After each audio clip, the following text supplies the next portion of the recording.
감사합니다. 하나님의 은혜로 또 이곳에 왔습니다. 여러분에게 하나님의 은혜가 또 충만하기를 원합니다.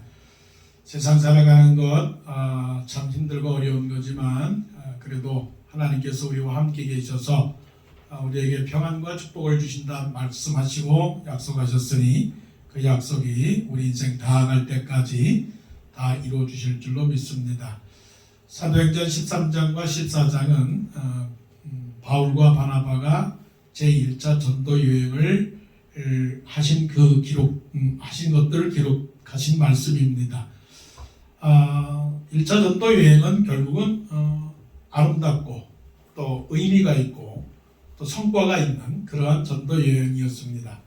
비시디아 안디옥에서 참 유대교 입교한 경건한 많은 사람들이 주님께 돌아왔고 또 루스드라에서는 바울과 바나바를 참 자기들의 표현한 것으로서는 참 신이 보내준 사람이라고 자기 중심적으로 그렇게 해석을 했지만 놀라운 그런 충격적 역사가 일어났고 또 더벼로 돌아다니면서 많은 사람을 제자로 삼는 그런 역사가 있었습니다. 일단은 하나님의 말씀을 들고 전도 여행을 떠나고 나서 돌아온 그 결과는 그래도 열매가 있었다는 사실이죠. 그래서 돌아오고 나서 참 아름다운 추억들을 생각하고 있었는데 그런데 그것만으로 끝나지 않았다는 사실이죠. 오늘 말씀 속에서는 1차 전도 여행에 대한 회고, 반성, 그리고 평가라고 하는 그런 면에서 상당한 충돌이 있었습니다.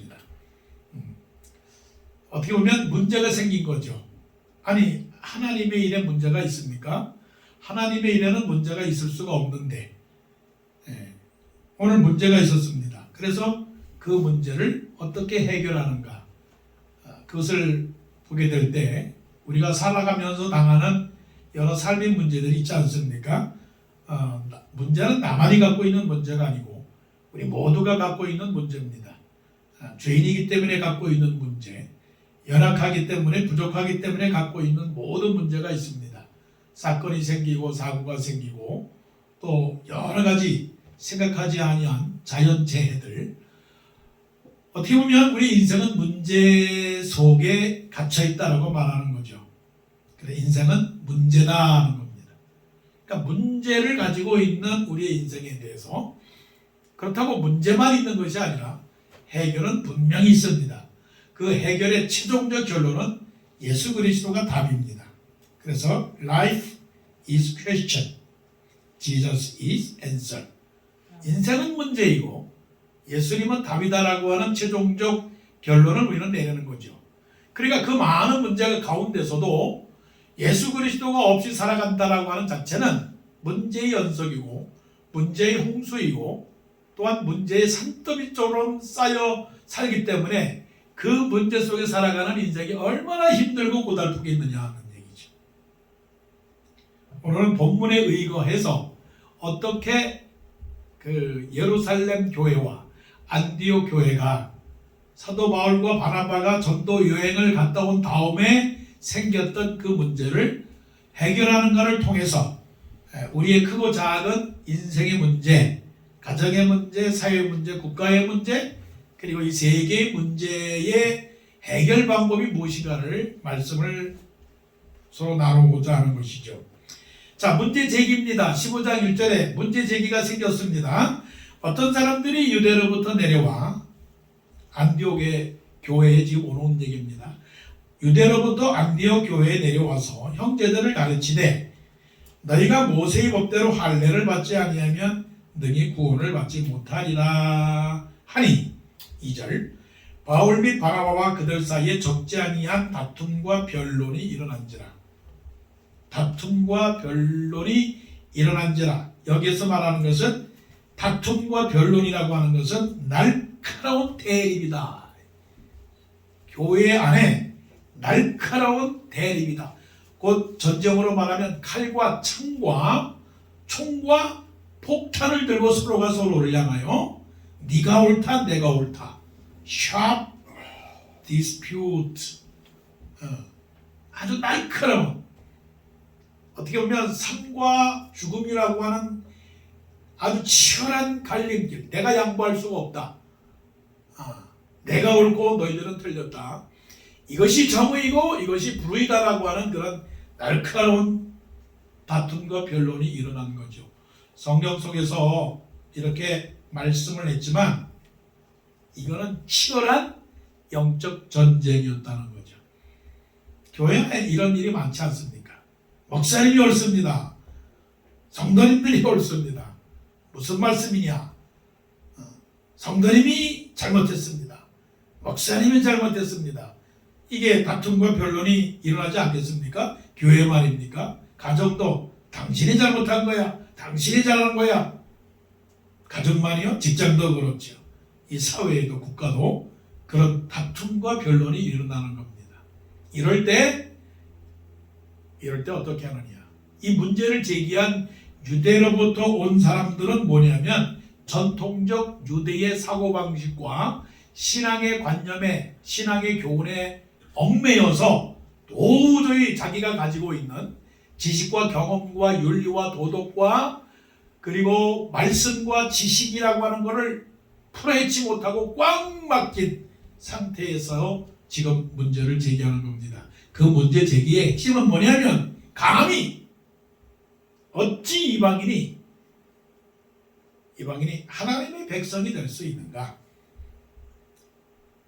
오직 유대인만이 하나님의 백성이 될 수 있는 것인데, 그 사람들만이 구원을 받을 수 있는 것인데, 그들만이 하나님의 선택을 받은 백성인데 어찌 이방인들이 할례를 받지 아니하고, 할례, 석김사이즈를 하지 아니하고 어찌 그들이 하나님의 백성이 될 수 있단 말인가? 이거는 absolutely no다. 무슨 말이냐? 바나바와 사울, 당신이 지금까지 복음을 증거하면서 한 일을 한번 보십시오. 틀렸습니다 라고 얘기하는 거예요. 뭐가 틀렸느냐? 바나바와 바울 당신들은 할례 얘기를 한 번도 하지 아니하고 예수님만 믿으면 구원을 얻는다고 말하지 않았습니까? 그게 모세의 율법에 틀린 겁니다. 하나님께서 모세를 통하여 우리에게 주신 율법은 모든 하나님의 백성들은 난지 8일 만에 할례를 받아야 된다고 말씀하셨고, 아브라함으로부터 모든 이삭과 야곱의 후손들, 곧 이스라엘 백성들이 다 할례를 받았습니다. 그 사람들만이 유일한 하나님의 백성들입니다. 이거를 당신들은 알고 있지 않습니까? 그런데 어찌 당신들 한마디도 비시디 안디옥에서, 이고니온에서, 로스드라에서, 더베에서, 버가에서 한 번도 당신 입에서 그거를 말씀을 하지 않았다는 거는, 이거는 유한홍 잘못했습니다. 반성하십시오. 잘못했다고 나와서 사죄하십시오라고 하는 얘기하고 똑같은 거예요.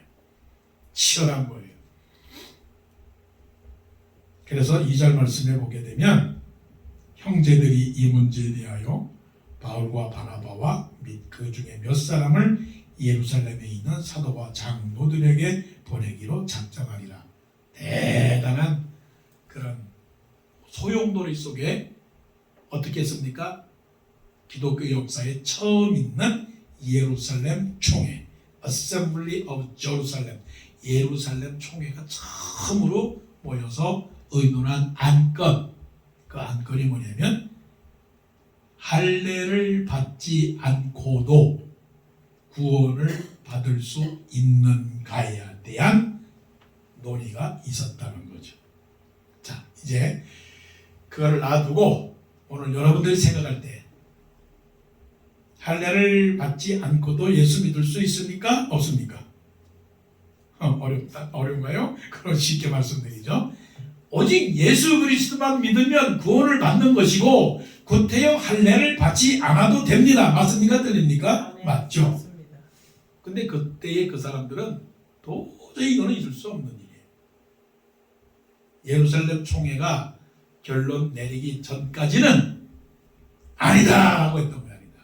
설령 예루살렘 총회가 그런 결론을 내렸다 할지라도 지금도 대다수의 유대인들은 할례를 받아야만 구원받을 수 있다라고 고집을 하고 있고, 그렇기 때문에 이스라엘과 하마스의 싸움이 지속되고 있는 이유도 그런 것이다 이런 거죠.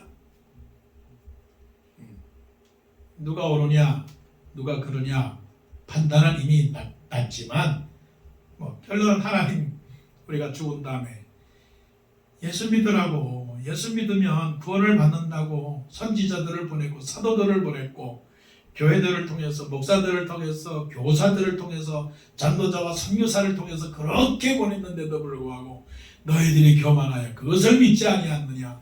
통탄하도다 영생을 상속한 아브라함의 자손들이여 너희들은 오른쪽으로 천국으로 가고 그것을 믿지 못하고 교만하여 너희 주관과 너희 고집으로만 살았던 너희들은 저 왼쪽으로 움직여서 저들은 다 지옥불로 들어가거라 라고 하는 판결은 이미 우리는 알고 있는 거예요.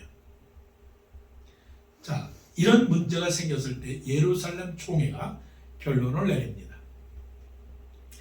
그래서 교회 안에는 당회가 중요한 거예요. 당회라고 하는 것은 뭐냐면 공의회라고 말합니다. 공의회라고 말하는 것은 이제 영어로 말하면 카운슬이라고 말하는 거예요. 카운슬은 뭐냐면 교인들의 대표들이 모여서 의논을 한 그 의논의 결정사항은 그건 뭡니까? 하나님께서 그 공의회를 카운슬을 통해서 하나님의 뜻을 전달하는 것이기 때문에 우리는 그거를 하나님의 권위로 받아들여야 되는 거예요. 그래서 당회가 중요한 거예요. 당회의 결정은 그대로 따라가는 거예요. 당회 우회가 뭡니까? 노회, 프레스비터리 노회가 있고, 한국에는 없지만 미국에는 노회 우회는 뭐가 있느냐면 시나드라는 게 있어요. SYNOD 시나드가 있고, 시나드 그 우회 어셈블리가 있는 거, 총회가 있는 거죠. 그러니까 총회에서 내린 결정, 노회에서 내린 결정, 당회에서 내린 결정은 우리가 따라야 되는 거예요. 그게 authority고 그것이 하나님께서 하시고자 하는 그 뜻이죠. 자, 그랬을 때 이 예루살렘 총회의 과정 속에서 우리가 깨달을 수 있는 게 뭐냐면, 첫째, 커뮤니케이션은 쉽게 말하면 대화, 의논, 대화, 의논, 우리말로 말하면 공청, public hearing. 문제가 생겼을 때 제일 먼저 해야 할 일은 뭐냐면 들어보자. Listening and speaking. 이것이 뭐예요? 커뮤니케이션이에요. 자, 2절에서도 말씀하기를 다툼과 변론은 뭐냐면 쌍방에 서로가 얘기를 할 수 있는 시간을 주는 거예요. 그러니까 일방으로 내가 맞다고 주장하는 게 아니고 쌍방이. 그래서 미국 사람들이 모이는 곳에는 항상 뭐가 있냐면 discuss time이 있어요. discuss time. 그것이 argue가 아니고 나의 의견은 이렇습니다라고 하는 discuss time을 주는 거죠. 그리고 6절 말씀을 보게 되면 사도와 장로들이 이 일을 의논하러 모여서 그런 가운데 7절 많은 변론이 있은 후에, 많은 변론이 있다라고 하는 건 뭐예요? 그건 뭐냐면 많은 질문들, 많은 그런 의문들에 대한 서로의 커뮤니케이션이 있었다는 거예요. 커뮤니케이션. 오늘날의 사회적 문제가 어디에 있느냐 하는 거예요. 그러니까 이 가운데서 사람들의 얘기를 들어보고 베드로에 대해 얘기를 들어보고 야고보의 얘기도 다 들어보는 거예요. 말씀을 보게 되면 베드로가 자기 얘기를 합니다. 쭉 얘기를 합니다. 그리고 13절 볼 수 있게 되면 말을 마침에 이것도 굉장한 의미가 있는 거예요. 여러분, 듣는 사람이에요? 말하는 사람이에요? 최소한 야고보는 남의 말을 하는 것을 듣고 자기 말을 하는 거예요. 이게 이제 커뮤니케이션이죠. 베드로가 하는 말을 다 마침에 그 다음에 야고보가 말하는 거죠. 그러면서 말합니다. 야고보가 대답하여 이르되 형제들아 내 말을 들으라 라고 말하는 거죠. 그래서 어떤 일이 생긴 것은, 문제가 생긴 것은 해답이 있는 겁니다. 해답이 있다라고 하는 것은 우리말로 말하면 보물찾기에, 보물은 분명히 있는 겁니다. 해결이 안 될 문제는 아무것도 없어요. 그래서 지저스가 앤서라고 그러지만 우리가 예수를 믿는다고 한다면 그 예수님을 통해서 우리에게 그 문제를 풀 수 있는 지혜가 있는데 그 지혜의 길은 커뮤니케이션이에요. 자, 우리가 어떤 사람이 길 가다가 넘어졌습니다. 그런 넘어졌을 때에 커뮤니케이션이라고 하는 마음이 탁 떠올라요. 만일에 커뮤니케이션이라는 말이 안 떠오르는 사람은 그런 문제를 해결하지 못하는 사람. 자, 어떤 사람이 길 가다가 쓰러졌습니다. 그러면 발로 걸어갑니다. 그리고 손을 내밉니다. 그리고 입을 엽니다. 뭐라고 말합니까? Are you okay? 이게 커뮤니케이션이에요. 내가 무언가를 도와드릴까요? 이게 문제 해결의 열쇠죠. 마치 강도 만난, 예루살렘에서 여리고로 내려가는 사람이 강도를 만났는데 그 강도를 만난 그 문제 상황 속에서 레위인도 그냥 지나가고 커뮤니케이션의 단절, 그 다음에 제사장도 지나가고 커뮤니케이션의 단절, no communication. 아파서 신음하면서 쓰러져 있는 사람을 보고도 no communication. 그러니까 문제가 일어납니까? 안 일어납니까? 문제가 해결됩니까? 해결이 안 됩니까? 문제가 해결되지 않습니다. 그런데 사마리아 사람, 세바리탄 사마리아 사람은 그 사람이 아파서 신음하는 소리를 듣고 또 보고 그리고 그 사람에게 약을 발라주어서 그 사람을 데리고 가서 여관으로 데려가서 치료를 해줬다라고 하는 거죠. 그게 뭐예요? 커뮤니케이션. 커뮤니케이션은 남이 말하는 것을 듣고 그리고 내가 말하는 것을 말하고, 이것이 바로 이제 커뮤니케이션의 원리죠. 근데 이 세상의 문제를 한번 보세요. 우리의 가정의 문제, 또 친구 간의 문제, 사회의 문제, 이 문제들이 다 결국은 뭐 때문에 생겼는가? 뭐 때문에 생겼을까? 커뮤니케이션이 안 되게 되면 무엇이 생기는? 오해가 생기는 거예요. 그 사람의 생각과 뜻을 잘못 이해하게 돼요. 나는 그렇지 않은데, 나는 동쪽을 말했는데 생각하고 있는데 저 바깥에 있는 사람들이 나를 이해할 때는 나는 서쪽을 말했다라고 생각을 한단 말이에요. 그러면 그것이 오해죠, 오해. 그렇기 때문에 이 오해를 풀기 위해서는 서로 대화를 나눠야 되는 거예요. 그래서 세상의 문제는 소통의 문제예요. one way가 아니고 어떤 way예요? two way를 가져가야 돼요. 그래서 우리가 이 소통의 문제를 해결하기 위해서 아주 심플한 그런 원리가 있어요. 그 심플한 원리가 뭐냐면 사람하고의 관계 속에서 사람이 문제를 풀어가잖아요.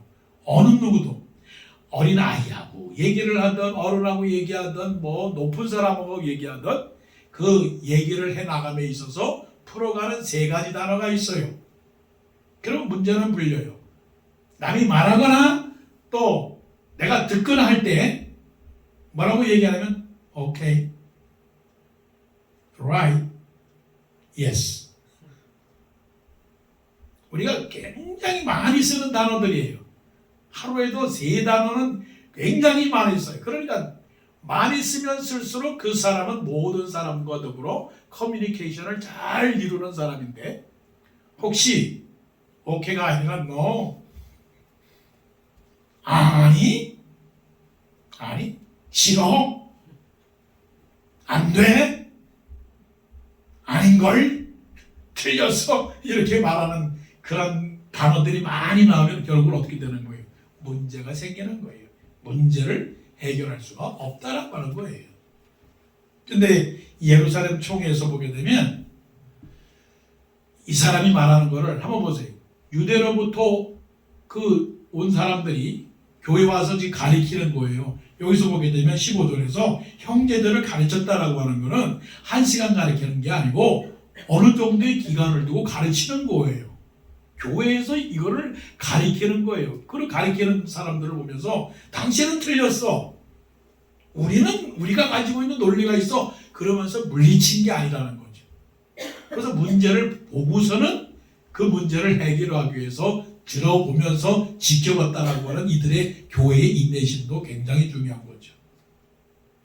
어머니하고 아들이 어느 잔치집에 갔는데 아들이 좀 화장실에 가야 되겠다는 거예요. 화장실에 가겠다라고 하는 말은 좀 이해하고 들으면 나 오줌 누고 싶어요 라고 얘기한 거예요. 근데 그거를 소곤소곤 엄마 나 화장실 갔다 올게요 그렇게 얘기한 게 아니고 조금 소리를 높여서 엄마 나 오줌 누고 싶어. 그 결혼식에 짱에 가서 그렇게 얘기하니까 엄마가 얼마나 창피해요. 그러니까 다음부터는 네가 화장실에 가고 싶다, 오줌 누고 싶다 그렇게 말할 때는 큰 소리를 하지 말고 나에게 하지 말고 할아버지한테 가서 이렇게 말해라. 네가 화장실 가고 싶으면 할아버지한테 가서 속삭이면서 그 할아버지한테 가서 할아버지 나 노래하고 싶어요. 그렇게 좀 말해라. 그럼 할아버지가 노래하고 싶다라고 얘기할 때는 그 손자가 화장실 가고 싶구나 데려가겠구나 생각을 한 거죠. 그런데 이제 캄캄한 밤에 잠잘 때 어머니가 해준 말이 있으니까 이 또 아들이 화장실에 가고 싶으니까 할아버지한테 찾아갔어요. 할아버지한테 찾아가가지고서 할아버지 저 노래하고 싶어요. 할아버지가 깊이 잠든 그 순간에 그런 할아버지가 그 아이에게 말했어요. 그 손자에게 얘야 노래하고 싶으면 내 귀에다가 작게 노래해달라. 속삭이면서 노래를 해달라. 그렇게 얘기했다고요. 그게 무슨 말인지 알겠어요? 그러니까 서로가 커뮤니케이션에 서로가 소통이 안 되면 본인들이 생각했던 그런 의도하고는 또 다른 문제를 만들어낼 수 있는 거죠. 자, 그러면 할아버지가 손자한테 귀에다가 속삭이면서 노래해달라고 했다면 그 손자는 지금 귀에다가 뭐를 해야 되는 거예요? 이제 이해가 갑니까? 이게 굉장히 남이 말하는 것에 대한 그거를 잘 경청하거나 말하지 못할 때는 이런 문제가 생긴다는 거죠. 근데 예루살렘 총회는 그 사람이 말하는 것에 대한 그를 들으면서 서로가 나누면서 커뮤니케이션을 이루어졌다는 거죠. 또 예루살렘 총회는 이제 결론을 내리기를 이제 많은 대화를 나눈 가운데 이제 베드로가 말합니다. 베드로가 무슨 말씀입니까? 하나님께서 나를 택해서 나로 복음을 전하도록 그렇게 세워서 내가 복음을 전했는데 하나님께서는 나에게 성령을 통하여 말하기를 이방인들로 내 입에서 복음의 말씀을 들어 믿게 하시려고 오래전부터 7절 말씀입니다. 너희 가운데서 나를 택하시고 9절 믿음으로 그들의 마음을 깨끗이 하사 곧 육체의 할례를 행하지 않고서라도 회개하라 천국이 가까웠느니라고 말씀하신 예수님의 복음을 그대로 믿고 예수 그리스도를 주로 믿는 사람들은 어떻게 되는 거예요? 그들은 깨끗함을 받게 하사 우리나 차별하지 아니하였느니라. 곧 그들도 이방인이지만 그들도 하나님의 백성이 된다라고 제가 복음을 선포했습니다. 이것이 옛날 법이 아니라 이것이 새로운 법입니다. 그런데 이러면 안 됩니다. 이렇게 할례를 행하라고 말하는 것은 다시 우리가 뒤로 후퇴하는 그런 법입니다라고 베드로가 그 변론을 하는 거죠. 그러면서 11절에 이렇게 말씀합니다. 11절 잘 보세요. 스크린을 잘 보시면 그러나 우리는 그들이 우리와 동일하게 주 예수의 은혜로 구원받는 줄을 믿노라. 아주 중요한 사도 베드로의 신앙과 간증을 고백하는 거예요. 어떻게요? 어떻게 구원을 받습니까? 주 예수 그리스도를 믿는 사람은 구원을 받습니다. 아멘. 자, 이거를 들었어요. 1차 통과. 이제 총회장인 야고보가 중요한 결론을 내립니다. 어떤 결론을 내리느냐? 13절입니다. 말을 마침에 야고보가 대답하여 이르되 형제들아 내 말을 들으라. 아니 해결은 봐야 되니까. 그러면서 무슨 말씀을 했느냐면 설령 이방인 중에서 예수 그리스도를 믿는 사람이라면 할례를 받지 않아도 되는 것이지만 그러나 해야 할 일이 있다.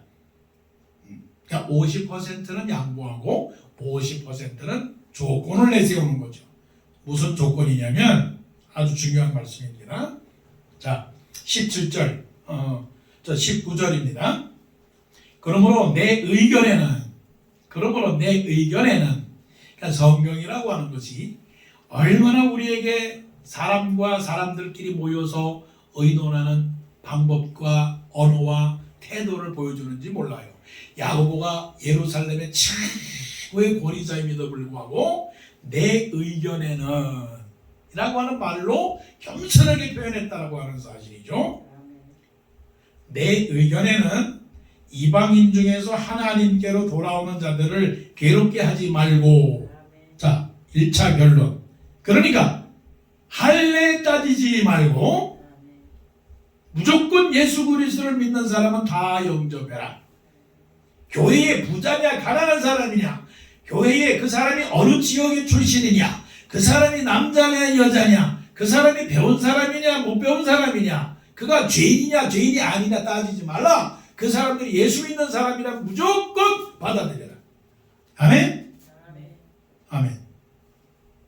그가 감리교 사람인데 장로교회를 왔고 장로교 사람인데 감리교를 왔고 따지지 말라. 예수 믿는 사람이면 무조건 교회 가라. 영접하라 이거예요. 그러면 그렇게 된다면 질서가 있을까요? 없을까요? 그러면 오합지졸이 되지 않겠어요? 그 사람의 과거에 어떤 사람인지를 누가 알겠어요? 그러니까 딱 기준을 세웁니다. 19절. 그러므로 내 의견에는 이방인 중에서 하나님께로 돌아오는 자들을 괴롭게 하지 말고 다만 20절 instead 대신 we should write to them. 반드시 중요한 거예요. 철저하게 반드시 그들로 하여금 네 가지 우상에 더러운 것 하나, 음행 하나, 목매어 죽인 것 셋, 피를 멀려라. 네 가지 조건을 내세우면서 이거는 절대로 안 됩니다.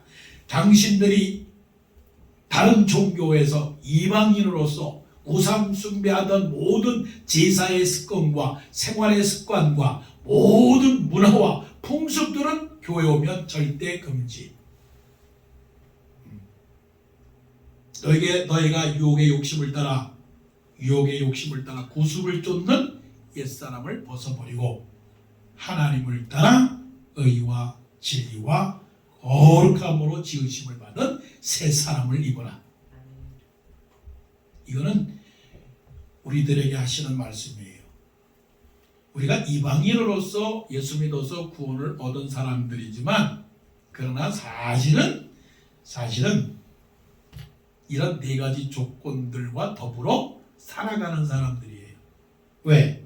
우상에 더러운 것. 우상이라고 하는 것은 탐욕, 욕심, 자랑, 세상의 것들. 누구든지 이 세상이나 이 세상의 것들을 사랑하지 말라. 이는 이 세상에 있는 모든 것들이 육신의 정욕과 안목의 정욕과 이생의 자랑이니 이는 하나님으로부터 온 것이 아니요 세상으로부터 온 것이니라. 예수 믿으면서도 우리가 오직 하나님만을 섬기며 살아가면 좋겠는데 온통 뭐예요? 다 세상에 물들어 살고 있는 건 아니겠어요? 세상에 물들어요. 세상에 물든다라고 하는 것은 교만하고 욕심을 내고 자랑하고 미워하고 다투고 싸우고, 어떻게 보면 저 모세가 저 시내산 꼭대기에서 하나님의 말씀을 들으려고 있는 그 중에서 아론과 그의 백성들은 금송아지를 만들고, 이 금송아지가 우리를 인도한 신이라고 그렇게 예비하는 그 어리석은 모습처럼 사실 우리도 그런 거거든요. 예루살렘 총회는 변화, change, 커뮤니케이션을 하시고 그 다음에 변화되십시오. 어디 아프세요? 물어보면 변화를 일으켜야 될 거예요. 일어나세요. 일어나세요. 그리고 제가 당신을 저 병원으로 옮겨가겠습니다. 장소를 떠나서 체인지 하십시오. 체인지. 여러분, 변화되었습니까? 변화해야죠. 생각의 변화, 태도의 변화. 저는 공부가 안 되는데요. 그러는 사람이 공부가 안 되는 그 방법 그대로 쓰고 있으면 안 되죠. 공부가 안 된다 그러면 변화가 돼야 되는 거예요. 변화가 돼야 되잖아요. 지금까지 내가 공부했던 습관과 자세와 태도와 공부하는 과목과 기술을 좀 바꿔봐야 되지 않겠어요? 그러면 공부를 잘하는 사람이 어떻게 공부하는가 배워야 되지 않겠어요? 그러지 않고서는 어떤 문제 해결이 되느냐고요. 그러니까 변화를 해줘야 되는 거죠. 그래서 예루살렘 총회는 변화에 대한 주제를 삼은 거예요. 예수 믿습니까? 변화되십시오. 예수 믿습니까? 우상을 버리십시오. 예수를 믿습니까? 탐욕을 버리십시오. 예수를 믿습니까? 거룩하게 사십시오. 예수를 믿습니까? 술 먹지 마십시오. 예수 믿습니까? 담배 피지 마십시오. 예수 믿습니까? 정치지 마십시오. 예수 믿습니까? 무당 찾아가지 마십시오. 예수 믿습니까? 싸우지 마십시오. 예수 믿습니까? 사랑하십시오. 변화예요, 변화. 이거는 우리에게 주는 도전이고, 모든 세상에 주는 도전이죠. 누구든지 그리스도 안에 있으면 새로운 피조물이라 이전 것은 지나갔으니 보라 새 것이 되었도다. 내가 하나님의 모든 자비하심으로 너희를 권하오니 너희 몸을 하나님이 기뻐하시는 거룩한 산제사로 드리라. 이는 너희들을 영적 예배니라. 너희는 이 세대를 본받지 말고 오직 마음을 새롭게 함으로 변화를 받아. 오직 마음으로 새롭게 함을 받아 변화를 받아. 하나님의 온전하신 뜻과 그의 기뻐하시는 뜻이 무엇인가 분별하도록 하라. 이게 변화죠. 그러면 해결되는 거예요. 잘 살고 싶습니까? 잘 되고 싶습니까? 멋있는 사람 되고 싶습니까? 성공하고 싶습니까? 물론 기독교적인 용어로 성공하기를 원하십니까? 라고 하는 것은 거룩하지 않지만 그래도 우리는 인간이니까 모든 사람 앞에서 존경을 받고 싶습니까? 그러면 어떻게 하면 됩니까? 변화되십시오. 내 삶을 체인지하십시오. 내 성격을 체인지하십시오. 내 습관을 체인지하십시오. 내 라이프 스타일을 바꾸십시오. 마지막입니다. 보세요. 이제 결정 내렸습니다. 22절. 이에 사도와 장로와 22절 보겠습니다. 이에 사도와 장로와 온 교회가 그 중에서 사람들을 택하여 바울과 바나바는 있는 사람인데, 그리고 함께 안디옥으로 보내기를 결정하니 곧 형제 중에 인도자인 바사바나 하는 유다와 실라더라. 유다와 실라가 여기서 다시 등장합니다. 그리고 바나바와 바울, 유다와 실라 네 사람을 어디로 다시 보내요? 총회에서 결정된 사실을 안디옥에다가 전달하는 위임, 델리게이터라고 말하겠죠. 위임받은 사람으로서 이 사람들을 보냅니다. 그리고서는 그 사람들을 통해서 이 예루살렘 총회에서 결정된 사실을 보냅니다. 20절 보세요. 27절. 그리하여 유다와 실라를 보내니 그들도 이 일을 말로 전하리라. 전하리라. 그리고 30절. 그들이 작별하고 안디옥으로 내려가 무리를 모으며 편지를 전하니. 편지를 전한다라고 하는 건 뭡니까? 공포, you should, 우상 숭배하지 마십시오. 음란 간음하지 마십시오. 피 흘린 것을 먹지 마십시오. 목매어 죽인 더러운 음식을 먹지 마십시오. 생활에 변화를 주십시오라고 하는 편지를 증거했습니다. 전했습니다. 32절 보세요. 유다와 실라도 선지자라 여러 말로 형제를 권면하여 곧게 하고 33절 얼마 있다가 평안히 가라는 전송을 형제들에게 받고 자기를 보내던 사람들에게로 돌아가되 35절 바울과 바나바는 안디옥에서 유하며 수단 다른 사람들과 함께 수다한 다른 사람들과 어떻게 해요? 함께 주의 말씀을 가르치며 전파하니라. 세상에는 영웅은 없습니다. 독불장군도 없습니다. 서로가 서로를 인정하고 의지하며 바나바도 귀한 사람, 바울도 귀한 사람, 유다도 귀한 사람, 실라도 귀한 사람, 그 사람들만이 아니라 그들과 함께 일하는 모든 수다한 사람들, 교회는 목사만 있는 것이 아니고 장로만 있는 것이 아니고 함께 모여서 예배드리고 있는 모든 사람들이 뭡니까? 귀합니다. 그래서 우리는 이 모든 사람들이 accountability, 협력, 신뢰, 한 사람 한 사람 다 귀하기 때문에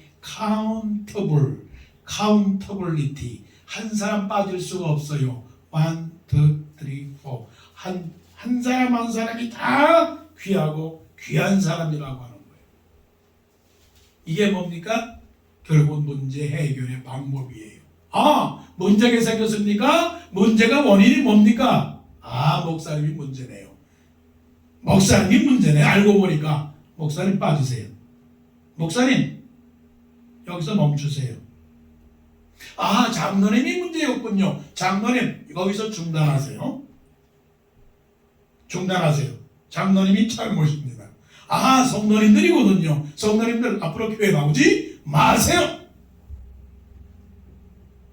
그럼 문제가 해결되는 건가요? 네. 그러므로